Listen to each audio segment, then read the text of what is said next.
kabulastugan, hindi malilimutan ang asaran na merong pikunan, lalo na rin ang unang niligawan, unang kabiguan.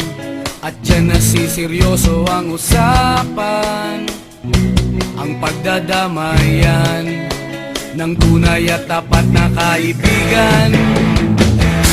Noong mga buwan, kaibigan, namang